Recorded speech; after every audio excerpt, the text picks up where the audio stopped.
নতুন একটি রেসিপি নিয়ে হাজির হয়ে গেলাম। কি রেসিপি জানতে হলে পুরো ভিডিওটি দেখতে হবে। হাই এভরিওয়ান, আসসালামু আলাইকুম।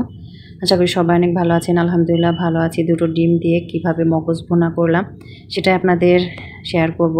তো এখানে দুটো ডিম নিয়ে নিয়েছি, দেখতেই পাচ্ছেন।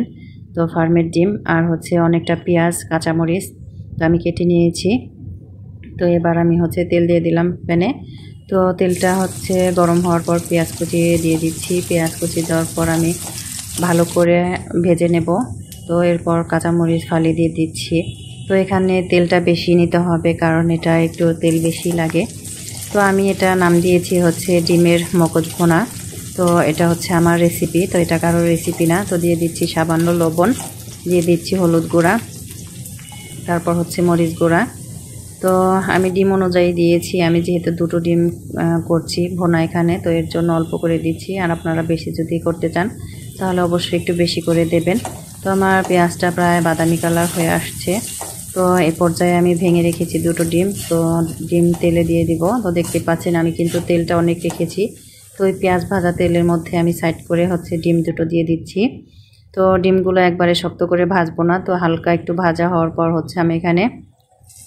আমি ভেঙে দেব ডিম দুটোকে। তো ভেঙে ছোট ছোট টুকরা করে নেব, যাতে মগজের মতো দেখা যায়। তো কিভাবে করছি দেখতেই পাচ্ছেন। তো এটা কিন্তু অল্প সময়ে করলে ভীষণ ভালো হয়, আর বাচ্চারাও কিন্তু এটা দিয়ে ভাত খেতে পছন্দ করে। তো বিশেষ করে আমার বাচ্চারা বলে যে আম্মু এভাবে ডিম করে দাও। তো এটা খেতেও ভালো লাগে, দেখতেও মগজ ভুনার মতো লাগে। তো এই তো আমি হালকা আছে বেশ কিছুক্ষণ একটু ভেজে নেব। তো ভালো করে হালকা আছে ভাজতে হবে। তো জালটা যদি আপনি বেশি দেন তাহলে ডিমটা পুড়ে যাবে। তো এই তো আমি আস্তে আস্তে এটাকে ভেজে নিচ্ছি।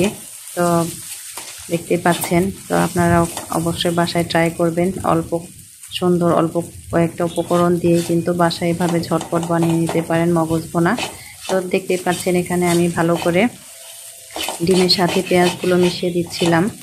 তো এখানে আমি কোনো পানি অ্যাড করব না। তো আমি যে বেশি করে তেলটা দিয়েছিলাম সেই তেল দিয়ে এটাকে ভাজা ভাজা করব।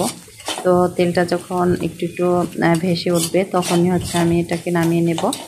তো আপনারা ঝাল যে পরিমাণ খান সেই পরিমাণে দেবেন। তো দেখতেই পাচ্ছেন এখানে নিচ থেকে কিন্তু তেলটা টকবক করছে। তো এই পর্যায়ে বুঝে নেবেন যে আপনার মগজ ভুনাটা হয়ে গেছে। তো এই তো আমি সুন্দর করে এখানে প্লেটে ঢেলে নিচ্ছি। তো দেখতেই পাচ্ছেন মাশাআল্লাহ অনেক সুন্দর হয়েছে। তো আপনারা চাইলে এখানে একটু জিরা গুঁড়াও অ্যাড করতে পারেন। তো ভাজা জিরা উপর দিয়ে ছিটিয়ে দিতে পারেন। তো এটা অপশনাল, তো আপনাদের ভালো লাগলে দিতেও পারেন, নাও দিতে পারেন। তো এটা কিন্তু গরম ভাতের সাথে অনেক ভালো লাগে, অনায়াসে এক প্লেট ভাত খাওয়া যায়। তো আজকের রেসিপিটা আপনাদের কেমন লাগলো অবশ্যই জানাবেন। তো অল্প উপকরণে আজকে আমি বানিয়ে নিলাম মগজ ভুনা। তো অবশ্যই জানাবেন আপনাদের ভিডিওটা কেমন লেগেছে। তো আজকের ভিডিওটা লং করব না, সবাই ভালো থাকবেন, সুস্থ থাকবেন। আল্লাহ হাফেজ।